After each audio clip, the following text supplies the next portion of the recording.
People often tell me, or I often hear people saying, it's too late to pursue my dreams. I've missed the boat. At my time of life, it's too late. And that is not true. It is never, ever too late to pursue your dreams. Keep listening to find out how you can pursue your dreams and achieve them at almost any stage of your life. You know, I love the expression, when you change the way you look at things, the things you look at change. Because you could say, oh, well, it's too late. And you could say, well, actually, now I've retired, I have the time to pursue my goals, my interest every single day. You get a chance to reinvent yourself. In fact, you can reinvent yourself twice every day. The first way is to change how you think. And the second way is to change what you do. It is never, ever, ever too late to find a goal, to follow that goal, to turn that goal into a passion, maybe to turn that goal into a business. Age is not a barrier. And not having enough time is not a barrier. Here's an expression of, if you want something done, give it to a busy person. So we often have a belief that we come out of school, we go to college, we leave college, we're trained, and we go into a career and we stay there for life. But you know, who you are at 18, who you are at 20 is often not who you are. Some of the most successful people in the world changed career at 50, at 60, at 70. After all, Frank McCourt, who wrote Angela's Ashes, was a teacher in New York. And when he retired, he had time. He thought, wow, I've been teaching, writing stories all my life. And he finally wrote Angela's Ashes, which had one of the best opening lines ever. He said, a poor childhood, you need a poor Irish childhood. You need a poor Irish Catholic childhood. That's a poor childhood. And then he wrote Tis. And there were many people, Catherine Cookson, Mary Wellesley, who wrote The Chamomile Law, and wrote that when she was in her 80s. She said, I finally had time. I was so busy having sex. And at 80, I sat down and wrote about sex. When I stopped having sex, I got to write about it. The guy who was Martin in Frasier had a very successful business running a medical newspaper. At 50, he woke up and thought, is this my life?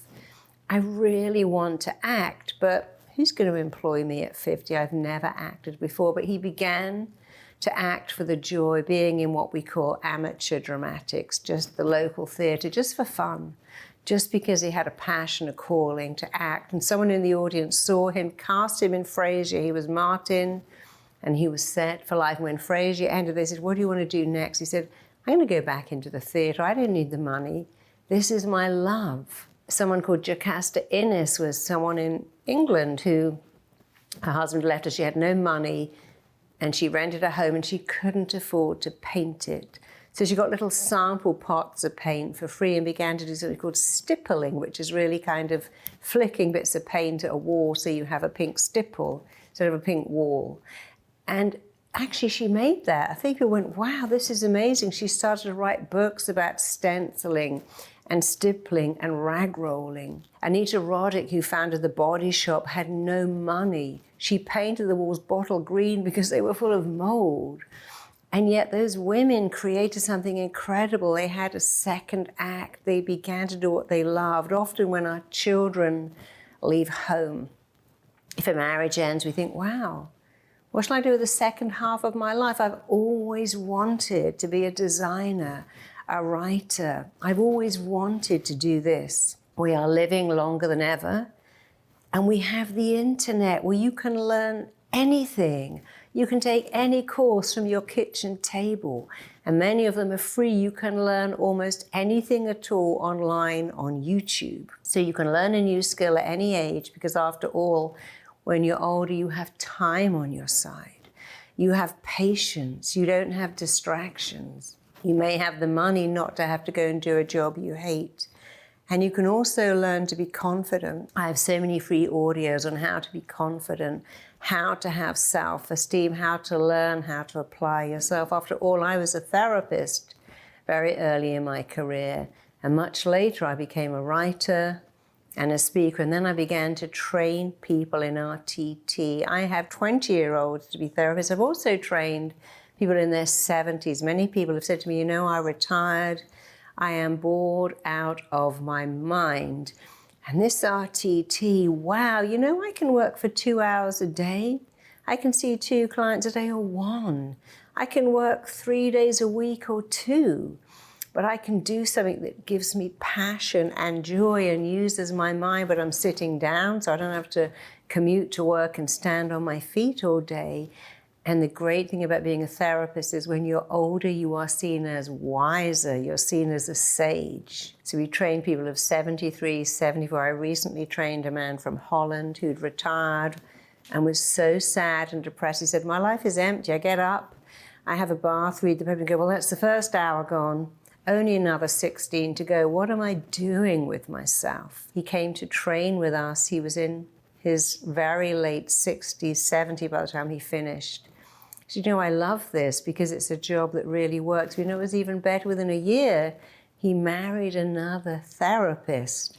He found someone his own age. They had interest in comedy. So I used to love girls of like 30. They didn't really like me, but now I found this woman and we're building a business together, doing therapy, changing people, changing ourselves. So you can do something you love at almost any age and at any stage. And remember, youth is being flexible, and being flexible is youth. And when you do something new, it actually makes you younger. It's why university professors are very youthful. My father taught until he was in his late 70s because I love this expression, when hope dies, old age runs to meet you. But when you're constantly using your brain, which has a brutal use it or lose it mentality, when you're using your mind to learn, your mind doesn't age. It's why composers and artists are composing and painting in their 90s, because the brain doesn't age until you stop using it. So at any stage, you can find something new, find something that makes your heart sing, and it will actually keep you young and flexible and passionate, and all of those things are very youthful, whereas being inflexible can be old at any age. Go ahead, it's never too late to follow your dreams. You know, I got married at 50, I'm blissfully happy. I started to teach and train also at 50. The best bits of my life at the end, I did everything the wrong way. I had a baby first, got married second, found the career I love much later in my life. But I love it because it's kept me young and happy and fulfilled. And if I can do it, you can definitely do it too.